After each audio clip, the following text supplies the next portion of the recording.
To celebrate the start of summer and the end of season 1 of the Heart Rest podcast, I want to share with you some of my favorite Christian nonfiction books.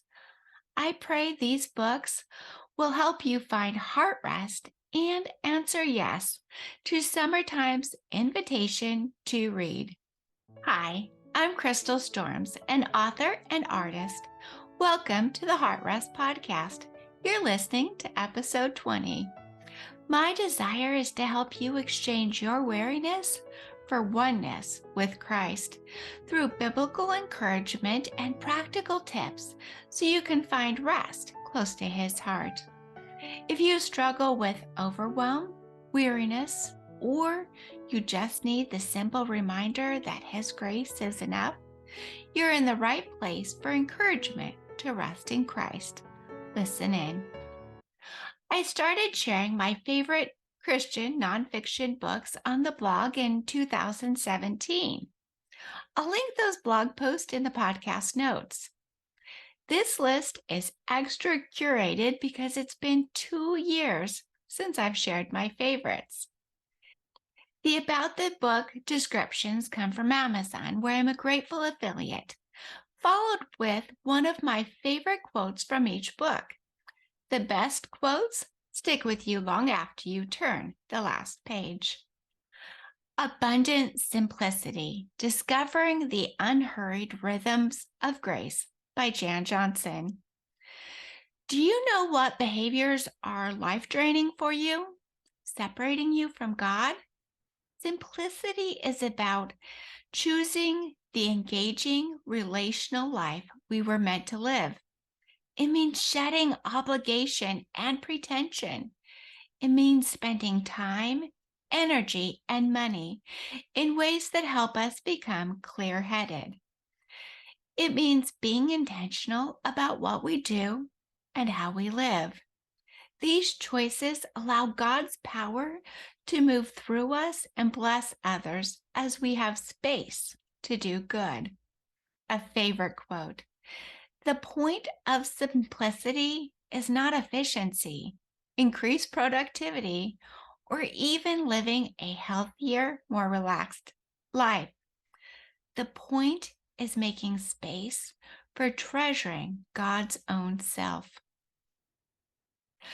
Growing Slow. Lessons on Unhurrying Your Heart from an Accidental Farm Girl by Jennifer Dukes Lee. We long to make a break from the fast pace of life, but if we're honest, we're afraid of what we'll miss if we do. Yet when going big and hustling hard leaves us stressed, empty, and out of sorts, perhaps this can be our cue to step into a far more satisfying, sustainable pace.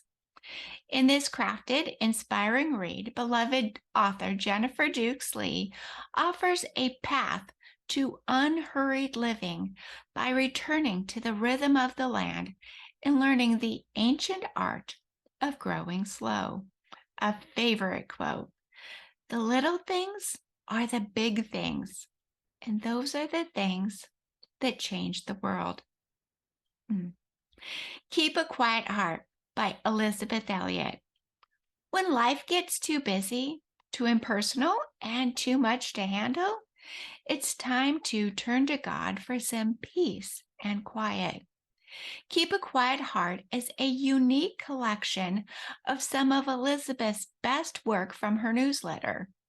More than 100 short passages offer a bit of relief from everyday life as they point the reader toward the everlasting love and peace of God. Almost every page has a great quote, but a favorite is, "Yes, Lord, your will is my conscious choice. Nothing more, nothing less, nothing else." Beautiful prayer. Made Like Martha. Good News for the Woman Who Gets Things Done by Katie Reed. Are you a Martha who feels guilty about not being a Mary? Do you want to sit at Jesus' feet as Mary did, but you feel the need to get things done? In Made Like Martha, Katie M. Reed invites you to exchange try-hard striving for hope-filled freedom without abandoning your doer's heart in the process. A favorite quote and principle to live by: just because I am good at something does not mean I am obligated to say yes. Christ has specific assignments, just as God had specific assignments for Christ. Ephesians 2:10. The powerful purpose of introverts. Why the world needs you to be you, by Holly Girth. Research shows what introverts may see as struggles can be their greatest strengths. Instead of wondering if you need to change, what if you could fully be yourself with nothing holding you back? Let the powerful purpose of introverts show you that you're exactly who God created you to be. Understand who you are, overcome your struggles, maximize your God-given strengths. Live your powerful purpose. A favorite quote.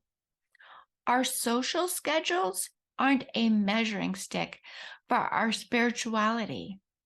If you want to grow in love, measure nothing. Instead, make one connection. Have one conversation. Show kindness to one person at a time. The Practice of the Presence of God by Brother Lawrence. Brother Lawrence was a 17th century Christian who had a dramatic spiritual awakening at the age of 18. Seeing a tree in winter, his soul suddenly opened to the presence of God. Within 6 years, he had entered a Carmelite monastery in Paris, where he worked chiefly in the kitchen, cooking and cleaning. He practiced a simple and natural method. He merely turned his attention to the divine presence available at all times during any activity. He reports that he was as fully present with God while washing dishes in the kitchen as he was when partaking of the sacraments in worship. A favorite quote. All that is needed to bring us to union with God is love. The shortest way to God was to go straight to him by a continual exercise of love and doing everything for his sake. Rest Now. 7 ways to say no, set boundaries, and seize joy by Kelly Bellari. Rest Now offers permission to breathe. It exposes the lies that distract, tire, and bully us so we don't strive for rest, but love from it, like Jesus did.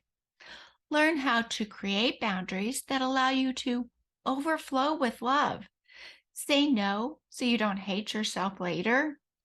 Ditch passive-aggressive behaviors in favor of healthy conversations, and embrace permission-giving thoughts to create mental space for God. A favorite quote. To have humility is to be no more or no less than who I am today. I can't be more loved than I already am. I can't be more beautiful than I am in Christ. I can't be more whole than wholly loved. Powerful. Sacred Rhythms. Arranging Our Lives for Spiritual Transformation by Ruth Haley Barton. Spiritual disciplines are activities that open us to God's transforming love and the changes that only God can bring about in our lives. Picking up on the monastic tradition of creating a rule of life that allows for regular space for the practice of spiritual disciplines, Ruth Haley Barton takes you more deeply into understanding 7 key disciplines, along with practical ideas for weaving them into everyday life. A favorite quote. your desire for more of God than you have right now, your longing for love, your need for deeper levels of spiritual transformation than you have experienced thus far is the truest thing about you. Sanctuary, cultivating a quiet heart in a noisy world. 31-Day Devotional by Denise J. Hughes.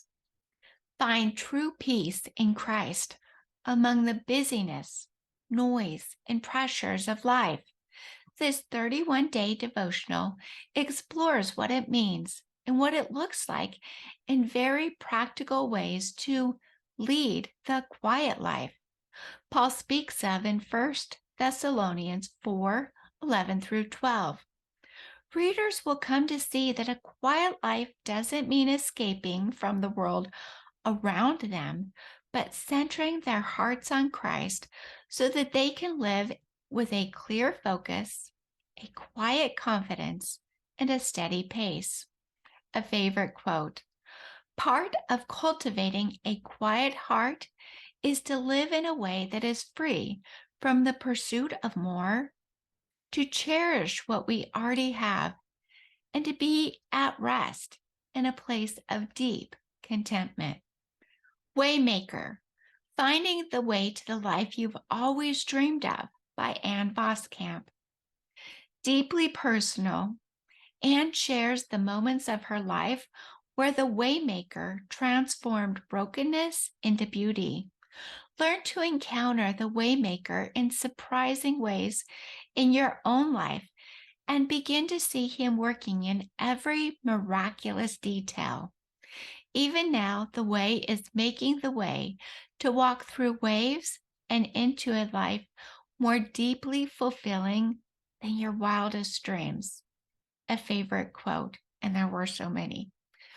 When you know you are fully known and still fully loved, nothing can scare you. There is a reason that God is love and he is with us, because this is all we need. Whether you find yourself resting in a hammock in the cool of the AC or toes in the sand, I pray you also have the pleasure of a book in your hand. Happy summer reading. Each episode, I want to offer you a question to journal about or simply contemplate. What helps you set aside your to-do list so you can make time to read and recreate yourself? Thank you for listening to episode 20 of the Heart Rest podcast. I hope this simple encouragement of books to help you find heart rest can help you cultivate a rhythm of rest. Because while it's true that life is complicated, our hearts find rest when we keep first things first and release the rest. As always, you can find me online at crystalstorms.me, where you can also find a blog post of this and every episode. That's a wrap of Season 1. I would love to know what episode was your favorite or touched you the most. Let me know in the reviews. And make sure to subscribe so you don't miss the start of Season 2. See you soon. As we close, I want to leave you with a quote from Charles E. Jones. You will be the same person in 5 years as you are today, except for the people you meet and the books you read. Thanks for listening, sweet friend. Until next time, rest in Christ.